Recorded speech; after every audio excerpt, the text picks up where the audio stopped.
Good morning, my dear brothers and sisters. We praise and thank the Lord for gathering us this morning despite the heavy rains and the bad weather this weekend.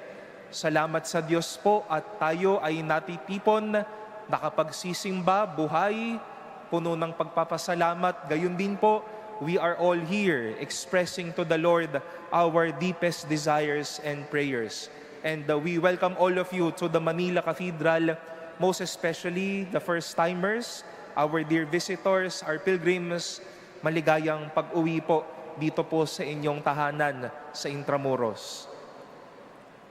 During the past days, more than spending our time listening to the Monday to Wednesday 2 p.m. habit, you know what I'm talking about, no?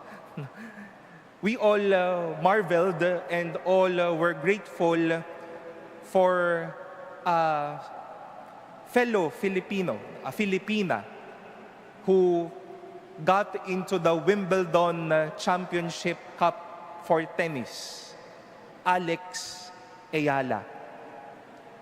And during one of her trainings or preparations for the championship, a certain photographer captured the tennis cap that she wore with these words. Makiki-flash nga po sa ating screen. Sabay-sabay nga po nating sabihin, kapag lumago, hindi na hihinto. No? Wala lang po akong pambili ng cap. No? Bibigyan ko ho sana kayo, kaso mahal po yan. Ano? Nike po yan. Ano? So, they captured that part of his tennis cap with the words, kapag lumago, hindi na hihinto. And Alex Ayala really held on to these words since then until now that she was able to enter the Wimbledon Championship. Kinilala po niya yung mga munting oras at mga munting mga simulain niya bilang isang tao. Her family taught her of family life when she was still little. They also contributed to the growing Christian faith and devotion of this girl, Alex. Marahil narinig po ninyo, no, that she was really a Marian and she is a Marian devotee. And indeed, with the sport that he loves, tennis, nakita din po natin na kung ano man yung lumago sa kanya, yung pinalawak sa kanya, yung pinalalim sa kanya, ay hindi na huminto dahil hanggang ngayon pinagsumikapan niya ang mga bagay na ito. And my dear brothers and sisters, as we all meditate today the readings for the 15th Sunday in Ordinary Time, we are in gratitude to God for His invitation to grow and to be fruitful. Ang mapanghawakan din po natin ang mga salitang kapag lumago, hindi na hihinto. Na magising din tayo sa katotohanan ng kagustuhan at sana ginagawa ho natin ng bawat makakaya nating maging malago, to be fruitful, to be graceful, to be productive in every way we can. And our readings today, salamat po, pwede nyo na pong i-close yan. No? Baka si Alex na lang ang tingnan nyo, hindi na yung salita ng Diyos. No? And our readings today would like to invite us to see such truth.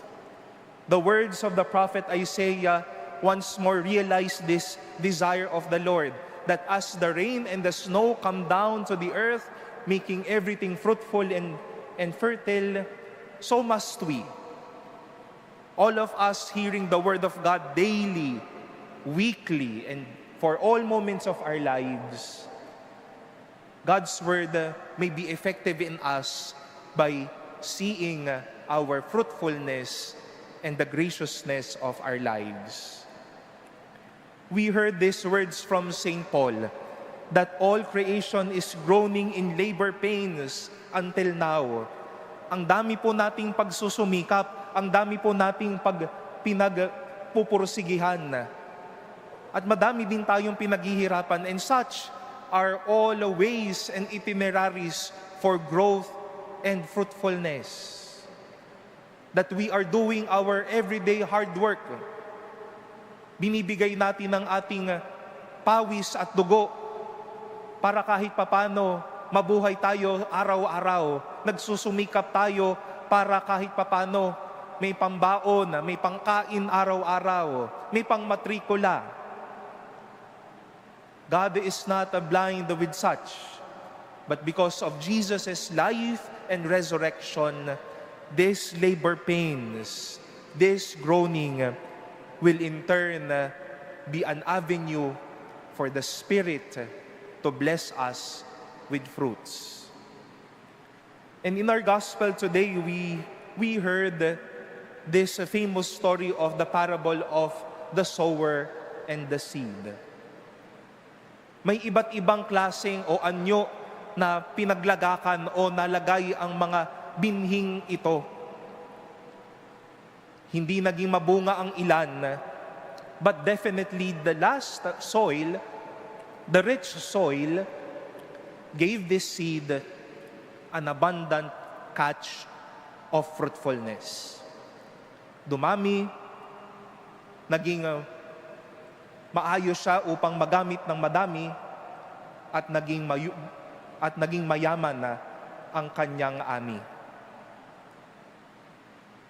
Ito po ang nais din ng Diyos sa atin, at sana panghawakan po natin na anuman ang nais niyang ipagpalago sa atin ay huwag nang huminto sa atin. Kaso ito po yung nangyayari. A big but ito man ay may kagandahan na ang daming mga bagay na lumalago, pero ang dami naman din po nating pinuputol, ang dami nating pinapatay, ang dami nating hinihinto. Bukas ho may magpa-flag ceremony sa inyo, at sasabihin niyo po ang mga salitang ito, na itong pangako ko gagawin sana kung makabayan, makatao, makakalikasan, at makadiyos. Ang dami pong mga butil, mga buto na nais pong o marahil a lot of seeds are indeed planted now inside our hearts, and we also are planting seeds to ourselves, to your children, to your friends, to your people, to peoples around you. We wish to plant seeds of being makabayan. Nais natin na ako, yung pamilya natin, mamahalin natin ang Pilipinas, gagawin natin itong isang makasaysayan at makabuluhang bansa. But then we see a lot of things. Nais na sana nating lumago at huwag nang huminto ang pagiging makabayan natin, pero madaming pumuputol sa mga bagay na ito.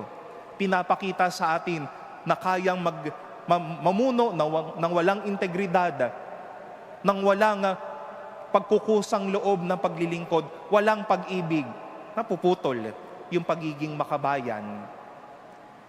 We are planting seeds of faith, pagiging makadiyos, sa mga bata pa lamang, sa ating lahat, para kahit papano tumandaman tayo, wala na tayong pinanghahawakan, pananampalataya na lamang. Ay, kaso ang nangyayari, wag na kayong magsimba. Yung mga bata, wag yun ang pagsimbahin. Panggulo lang yan, dagdag lamang yan sa pamasahin ninyo pa nagsimba kayo. Wag na kayong magdasal, dagdag lang yan sa aalalahanin ninyo. Isisingit nyo lang yan sa oras ninyo. We are planting seeds na sana po lumago at huwag nang huminto. Pero anong ginagawa ho natin? Pinuputol ho natin. Tinatanggal natin. Iniitsapwera ho natin. We are planting seeds of, hopefully, us being makatao. Kaso ano pong nangyayari sa atin? Baka marahil tayo na din na nagsasabi, sige lang, mambastos ka lang. Sige lang, mang-away ka lang. Sige lang, gamitin mo yung kamay mo, yung mga bagay mo para makagawa ka ng mga kaaway at maging hari-harian ka saan man ngayon, sa mga kaibigan mo, sa mga kasama mo.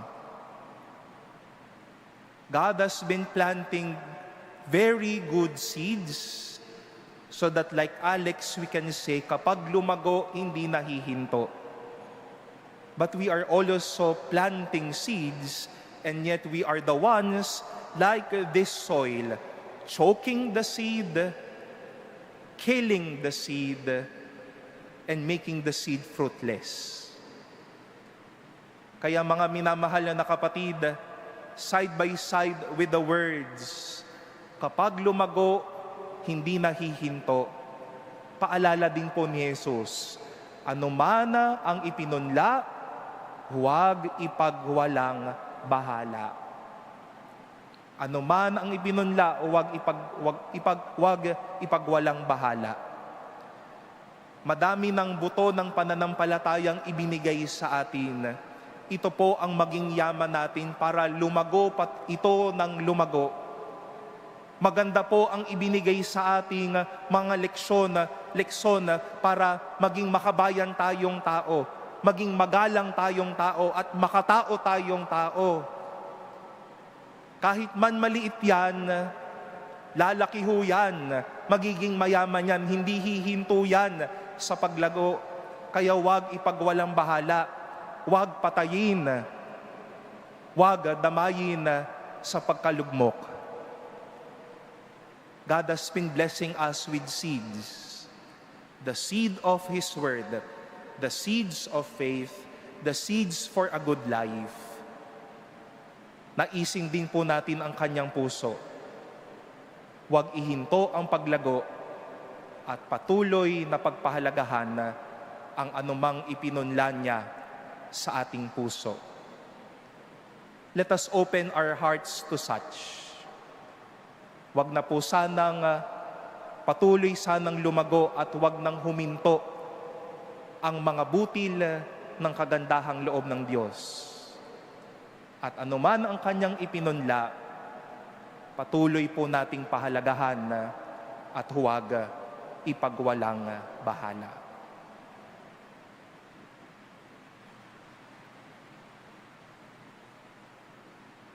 Please stand.